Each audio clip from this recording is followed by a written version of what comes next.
Hello and welcome back to another episode of Beyond the To-Do List. This is the show where we talk to the people behind the productivity. I'm your host, Eric Fisher. This week I'm excited to share a conversation I had with Marilyn Paul, author of the new book, An Oasis in Time, How a Day of Rest Can Save Your Life. In this, we are talking about rest and renewal, about taking the weekend, about taking breaks, and not just the necessity of it, but some of the practical how-tos in order for you to not just be more impactful and effective during your on time by taking downtime or off time, but also slowing down in general in order to savor and place the highest priority on the most important things. This is a great companion episode to the recent podcast I did with Brooke McAllery. I know you're going to enjoy this. This week, it is my privilege to welcome to the show Marilyn Paul. Welcome to the show. Thank you so much. So you have this really cool new book out called An Oasis in Time, How a Day of Rest Can Save Your Life. And for anybody who has heard that phrase, day of rest, often enough, especially in certain religious upbringings, there's a word that comes to mind, and I know you know all about that word. What's that word? The word is Sabbath, but I use an oasis in time because there are lots of people out there who, when they hear the word Sabbath, they shut down. Mm-hmm. So I wrote the book to say, hey, there's something of value in here, but so let's not throw it out and let's learn how come people who observe a Sabbath are in such good shape. So keep listening, even if you're opposed to that word. There's some meaning in that word. In fact, like, what does that word literally mean? What's the definition of that word? And then we can move on to what that encompasses. So the word Sabbath comes from the Hebrew word lishbot or Shabbat, and it means stop. That's all it means. Stop. I love that. It's like I see when you say that, I see it in all capital letters, like on a stop sign. Like, yes. you do this or you are breaking the law. Exactly. It's one of the 10 commandments. So I think what we learn from this is even 2,500 years ago, people had trouble stopping. Which is interesting because you kind of think, well, what all did they have to do back then in terms of their life or their jobs or being online and going from place to place? You know, how different their lives were than ours, and yet they still had to remember to stop. Exactly. So stop for how long, though? I know traditionally a Sabbath is considered to be 24 hours. And what are we stopping exactly? So what we're stopping is an orientation towards getting things done. We're stopping our focus on everyday living, whether it's work productivity or home productivity. The idea is to stop thinking about work, for example, or errands, and let our minds and hearts and souls calm down. And I say for people, try an hour. If an hour seems too long, try a half an hour. Stopping is not easy for people nowadays because we live in such a workaholic culture. So stopping takes practice. Think of it as a practice, not a one-time event. It's something that you're practicing so that you can become better at doing it and really reap more of the benefits down the line. It's like, for example, if I were to say, be starting a new diet, not a fad diet or anything like that, but a new way of approaching the way that I'm eating. And yeah. I'm going to eliminate sugar. Long term, the benefits are huge. Short term, there's still benefit there, but you're going to be dealing with some of the sugar cravings. And so it's going to be harder at first, but long term, it could get to be really beneficial. Is that that's perfect. Yeah. That is a great example. Short term, I say that people have the just one more thing syndrome. So let's say you say, I'm going to not touch, I'm on my oasis in time this Sunday morning or this Saturday morning. So look, you think it's a weekend, I'm relaxing, But you wake up and say, I'm just going to check my phone. Oh, I forgot one thing. So then you do that. And then there's just one more thing. And I'm going to go out into the yard and say, I'm going to fix my wheelbarrow or whatever it is. There's always one more thing to do. Yes, we're never lacking for the next task, really. Never lacking for the next ask. And so we don't get to relax and just breathe and turn our attention to the magnificence of this planet. And one thing people don't often realize is that if you can't allow your mind to really relax, and sometimes that takes hours, we get into a habit of negativity. Even if you want to be very positive in your orientation, accidentally, because you're just streaming hormones that keep you going, you can get into a negative mindset even if you don't want to. It makes me think of people who are on strength training regimens where, for example, today would be arm day and the next day would be leg day, and they alternate and move through, a schedule where you wouldn't think to do leg day 2 to 3 or 4 days in a row. And yet we do that to our body and our brain and even our relationships because we're not stopping. Yes. So in my view, stopping is a practice. So then you say, okay, you don't just do it once or twice because it takes a while to get used to. And the way you do that is to get very determined to understand what the immense benefits are. Because it's, again, as I said, and we all know it's hard to stop. So we need to understand the benefits. Well, let's delve into that then, because I think that's one of the things that we've probably lost sight of along the way here. Even people who are better at this than others probably still don't understand how much better they could have it and how much more rested and just grateful they could feel, and not just feel, but like also just be, and then taking that back into the work week. Not that that's the sole product of, the reason to stop isn't to be better at when you're moving. It's to, it isn't. It really isn't. Even though this is a productivity show, and I know people want me to say, hey, I'm going to learn to stop on the weekends so that I can be better during my work week. Now that will happen, but that's not the goal here. True. I think the goal is to really enrich your life, your relationships, your knowledge of yourself, and your understanding of how to live well, which as Americans, often we think living well is accumulating more, although most of us actually don't believe that. We still accumulate a lot. We get more done. We're very happy to be very productive, but we also miss some key aspects of life. So what does this look like for you? I mean, how do you stop? What are the benefits? How can you describe the benefits that you experience? Okay, well, I'll just say a word or two about the benefits in general, and then I'll talk about the benefits for me and my family. The benefits in general, what we're seeing is an increase, for example, in loneliness. And you say, okay, well, so people are lonely. But what we're learning is that loneliness has health effects, quite negative.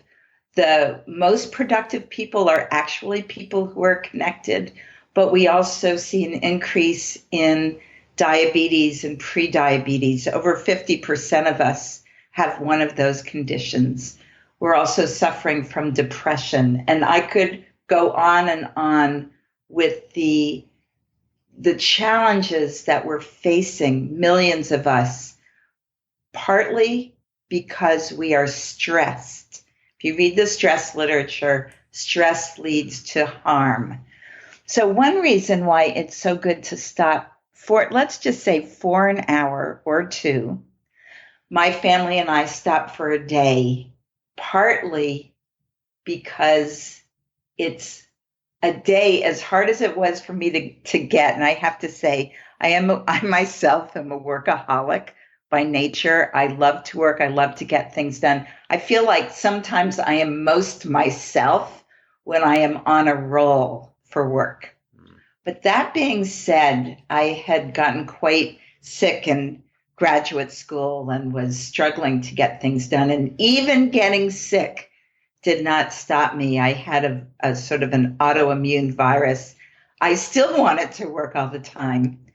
And a friend of mine invited me to a Friday night Shabbat dinner. And of course I said, no, I'm too busy.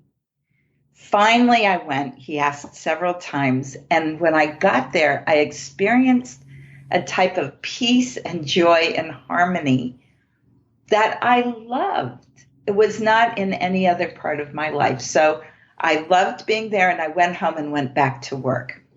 Over time, though, I went back several times and started to realize that this was a practice that I could bring into my life. So fast forward, I now have a husband and a 13-year-old son, and we all gather together on Friday night for a blessing to light candles. And it's in that moment, we have enough experience with this that we are turning off all our screens, even my teenager, and we turn to one another and we take a deep breath and say, the week is over.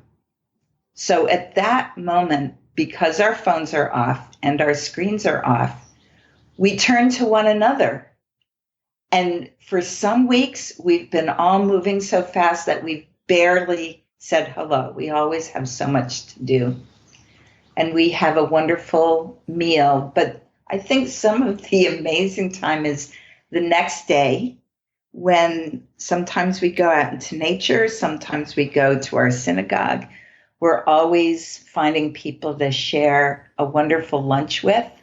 And to be honest, some moments are not that exciting. But I have a 13-year-old who sometimes won't talk to me. But the other week, I would say about 2 weeks ago, we were sitting in the living room and we just started to chat. What a gift to just sit with my boy and chat and find out what's happening. Neither of us had anything to do other than be with each other. That's great. I love hearing that. That's one of those things that makes me think the purpose of it is not to, although it does, re-energize and recharge you for doing work, that it also, the stopping helps you to appreciate what you have and really focus in or refocus again over and over once a week on what's most important. So true. And it's very easy to lose track of what's most important. And I follow a number of productivity experts because that's part of my interest. And people keep saying, first things first, do what's most important, focus on your priorities. But as our minds speed up, what we often turn to is just doing the next thing, whatever's in front of us, doing that, getting that checked off. And we miss, because our executive function is not engaged. We forget what's most important. So is there a ritual or a way of transitioning from the work week into, I know you're taking a full day. If somebody is taking even just 1 hour to start practicing stopping, how would you suggest they go about doing this? So first of all, the most important thing I think is to set aside time. Mark the time in your calendar. Let's say it's an hour, and let's say it's Friday from 5 to 6. For example, some people may say that's preposterous, but pick an hour, or Saturday afternoon or Sunday afternoon. What I recommend to people is that the hour before that, use it to write down what you haven't gotten, to finish up a few burning items, and prepare yourself to stop. And Cal Newport, who wrote a wonderful book called Deep Work, has this phrase called shut down complete. And he uses that at the end of his day. And he's a wonderful model for not taking work home. His day is over. And I like that idea of finding a ritual way to shut down your work mind, even for an hour. So that involves making a list of things you haven't gotten to, perhaps looking ahead to see what you need to prepare for, write it down, and consciously stop. And what you can tell yourself at that point is, I'll come back to it. If I'm not done, I'll come back to it. And that's what I always say to myself on Friday afternoon as I'm doing my shutdown. There are many Friday afternoons when I say, okay, I'm shutting down, but I'll come back later. Even though I know that my mind needs the rest, I say to myself, if I have to, I'll come back later. I never do, because as I calm down, I see that those fires I was putting out, if I leave them alone, they go out by themselves. They become less important. And so that's what I say to people. Remind yourself that as important, but not a priority. These are the sort of burning low priority issues. As important as it seems, it's time to stop. That's great. I love that idea of certain fires going out of their own accord. Like, yes. Kind of like you would let you sit and watch the fire slowly go down by itself, and you don't have to go spray water on it. You can walk away, or you can leave it alone, and it's good. Eric, I think a lot of our work fires are because people are stressed and upset. We're upset with each other, or we're stressed out about something, or we made a mistake, or we did an error because we weren't paying attention. So if we can walk away, really reduce the stress, and then you say, well, what do you do for that hour? You do something you love, or you do self-care, or you connect with a pet or a child or a beloved, and your physiology immediately starts to shift. I think it always has to do with relationship, that downtime. It's either with another person or it's with yourself, really, right? Or it's with yourself. And for some people, it's with their sense of purpose or their sense of a higher power. But as you shift into low gear, you slow down, and within minutes, you can see, I was fussing about something that is not important. I wish I could learn that lesson. I feel like I'm trying to teach it to my kids, and yet I'm like, yep, I still don't do that as well as I should. As much as we can teach our kids that focusing on each other and enjoying being human together, kids, what I heard, the kids under 17 or so are part of what's called Generation I for iPhone. They're on screens way too much, and they don't know how to live their life without a screen. So I didn't realize this at the time when my son was born. I didn't know this would be such an issue. But he is 24 hours off a screen every week without question. That's great. As a parent of a 12-year-old daughter and a 6-year-old, as of literally today, 6-year-old son, yeah, that screen time can be a little bit daunting, and you almost become, I don't know, passive with it. Not passive per se, but you just keep thinking, well, every other kid or everybody's doing this. It's the way of the future, in other words. So they have to be using it and get used to it and learn from it, and they'll be better for it. But I don't know if I agree with that.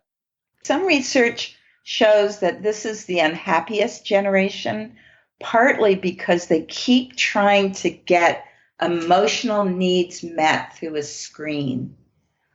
And they relate to, there's a lot of texting. They're very connected digitally.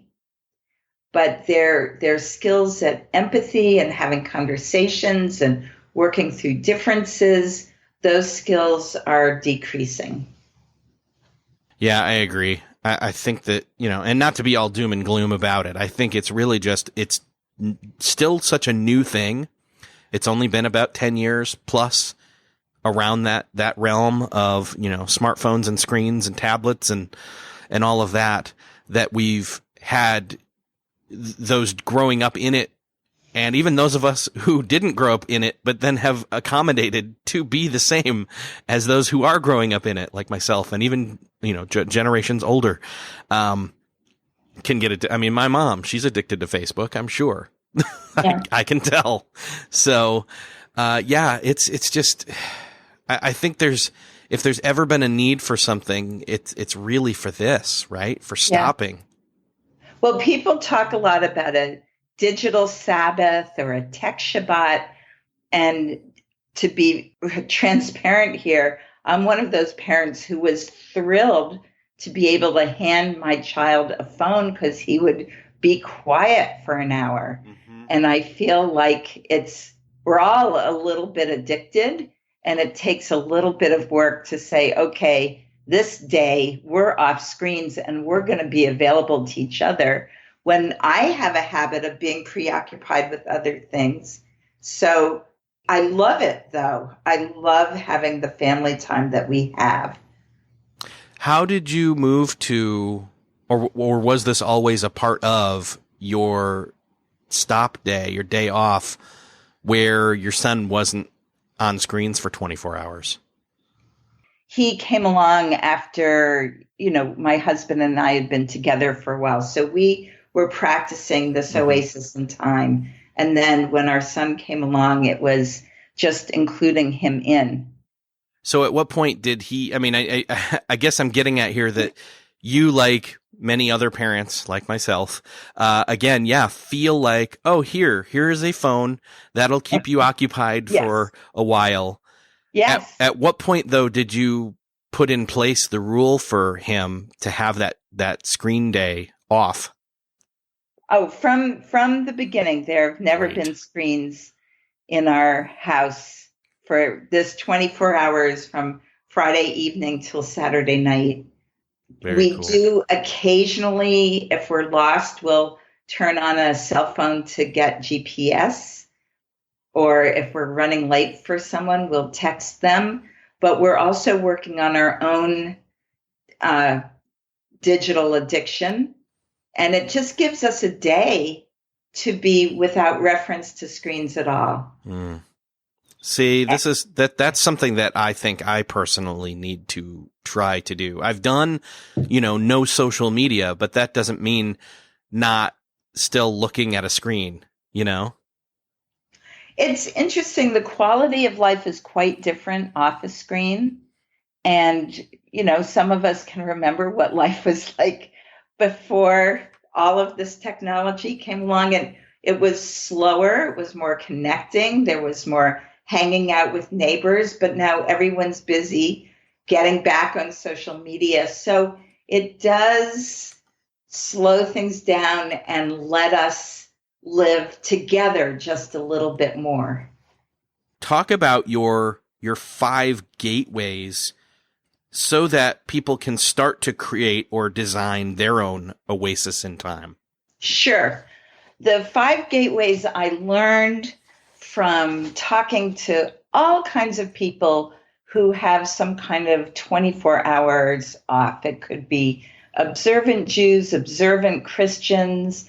I talked to a number of Seventh-day Adventists, and I will just say research is in the healthiest people in the country, far and away, longest living at a high level of health are the Seventh-day Adventists.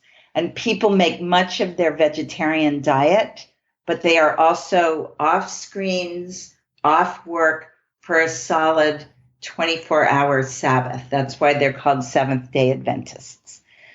And the first gateway is to protect the time. I say plan, protect, and prepare. create a little agenda for yourself, put out your knitting needles if you're going to knit, or the book that you want to read. Plan the time, put it in your calendar, and tell people you're going to be off a screen or off your phone. And you decide what you want to do digitally and experiment. So step 1 is plan, protect, and prepare. Gateway 2 is begin and end. So you're going to name your beginning time and stick to it, because that means that next one more thing syndrome won't get you. You commit to the beginning and you name your end time. And the end time is as important as the beginning time, because if you let this sort of peter out, you're not sure, is it my oasis time? Am I back at work? You won't do it again. Psychologically, you need that bounded time. For beginning, a little ritual. We light candles. Some people take a shower, or if you do yoga, maybe it's a yoga posture, or consciously close your computer. Put your phone in a cell phone sleeping bag.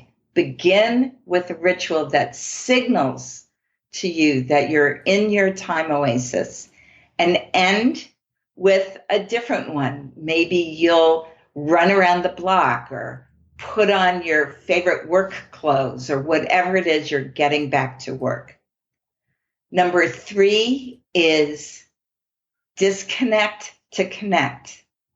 I highly recommend being off all screens, but the idea is to disconnect not just from screens, but from your work, your working mind, you're doing the next thing. So write down your projects that you don't want to think about and put it away, put it in a folder, an envelope, to connect. And connecting is with yourself first. Maybe you'll do a body scan.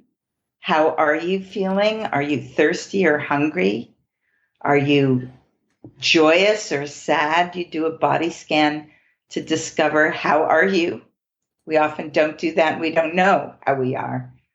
Connect with someone nearby, someone that you're with, and then connect with what is really most important to you. And as I said, some people connect with God or their higher power. They pray. They turn towards awe. They turn towards reverence. 4th gateway is slow down to savor. And as we slow down, our mind shifts to pay attention to what's around us. And slowing down could mean slowing down our walking pace, our talking pace, our eating, slowing down. So now we can notice the present moment. Where are we? And what's beautiful about it? What if everything seems like you're in a concrete jungle? Look up at the sky. It's remarkable. And then the 5th gateway is let go of achieving to rest, reflect, and play. We are primates. We are born to play and be playful. We learned that some of the greatest ideas in science, in invention, in technology come when people are playing around. So that the 5th step, let go of trying to achieve and let the life force come through you. Those are the 5 gateways. Awesome. As I was listening, I couldn't help but think when you said the words play, that I think when people start to hear people talk about stopping or resting, that they don't fully understand, or they go into this, okay, slowing down, the stopping doesn't mean not moving. Doesn't mean not moving your body. It doesn't mean, right, going out and playing tackle football with a bunch of friends, because 1, that's stopping the working. 2, that's connecting with others. And 3, honestly, it's probably doing more physical activity, which is good for you, than you've maybe done through the week. Exactly. And it's fun. And it's good, healthy, exuberant fun. And many of us just don't have much of that. And as fun as little kids are, sometimes we parents forget to have fun with our younger ones. Yeah, definitely. Well, and that's right on my mind today, as my youngest is turning 6 and he's this rambunctious boy, and I try to keep up with him, and I used to be his same way, and over time just kind of slowed down in the wrong way. Well, happy birthday to him, and may he have a beautiful day, and you too along with him. Yeah, he will, and I will too. Marilyn, it's been great talking with you. I really think that people are going to benefit from your book.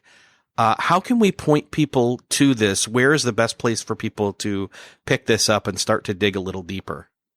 They can pick it up in bookstores, on Amazon, and one thing they'll find in it is I have 3 chapters on productivity, how to be more productive during the week so that you can have your oasis in time.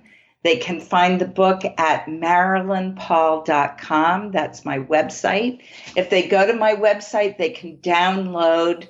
I have an e-booklet there on how to start, get like quick start guide to a slow time.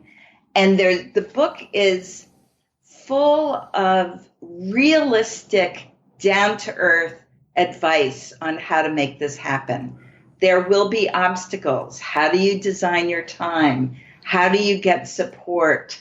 How do you get over if the idea of a religious Sabbath is a struggle, let go of the religious part. If you are religious, you may have been saying, I really want a Sabbath.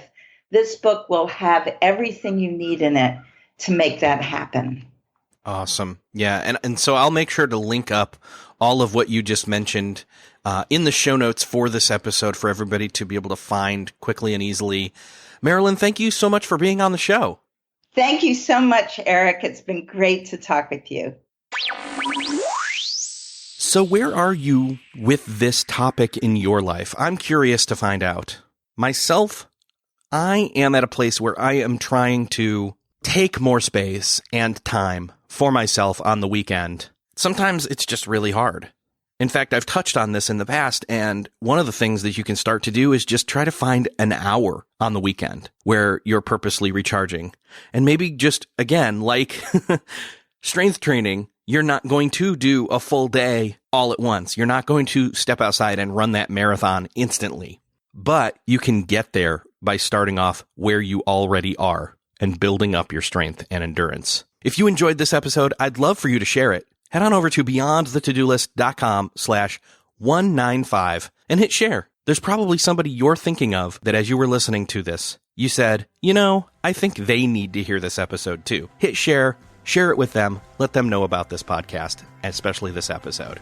I'd like to say thank you again to support from ZipRecruiter. Again, you can try ZipRecruiter free for 30 days to find the next great hire for your business, no matter what size, at ZipRecruiter.com/beyond. And don't forget FreshBooks. Stay productive, stay organized, and get paid quickly with their online accounting software. You know you need this. You hear about it all the time. Head on over to freshbooks.com/TODO, and in the How Did You Hear About Us section, enter Beyond the To-Do List. Grab that free trial. It's going to pay for itself, especially since it starts off as free. Duh. Thanks again to FreshBooks for supporting this episode of Beyond the To-Do List. Thanks again for listening, and I will see you next episode.